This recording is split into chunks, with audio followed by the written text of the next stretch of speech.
naitwa Juliet Muhanika, ni daktari lakini pia ni PR kwa mkoa wetu wa Mwanza, ofisi ya NHIF. Tuko hapa Nane Nane kwa nia ya kuelimisha wananchi kuhusiana na umuhimu wa kujiunga na bima ya afya. Kama ambavyo tunatambua ya kwamba magonjwa huwa hayaji kwa taarifa, yanakuja tu jambo la ghafla.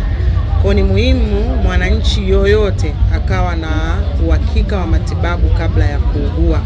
Kwa sisi NHIF tunaofa bima ama huduma za bima ambazo mwanachama atalipia kiwango fulani, na hiko kiwango kitaweza kumsaidia pindi atakapougua.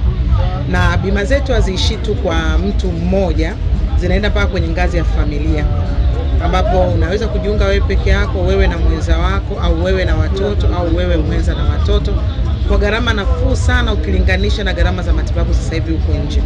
Kwa tunawakaribisha wananchi ili waweze kuelewa zaidi kuhusiana na bima ya afya. Tuko hapa, tuko karibu na jukwaa kuu hapa Nane Nane. Karibuni sana, tuwape elimu zaidi, na pia unaweza ukajiunga moja kwa moja kutokea viwanja vyetu hivi vya Nane Nane. Kwa sasa hivi bima ya afya inaweza ikahudumia hata watu ambao sio wafanyakazi. Ninajua kuna ile dhana NHIF ni kwa ajili ya wafanyakazi peke yake, kwa ajili ya watumishi wa umma peke yake. Hapana.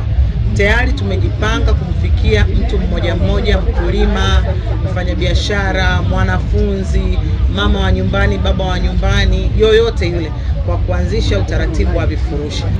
Na kama ambavyo inafahamika sasa hivi tumeanza na makundi maalum, lakini pindi serikali itakaporuhusu sasa watu wote waweze kujiunga, sisi tuko tayari. Tumejipanga kwa minajili ya vitendea kazi, lakini pia maafisa wako tayari, na tumejipanga kuwafikia wananchi katika ngazi mbalimbali.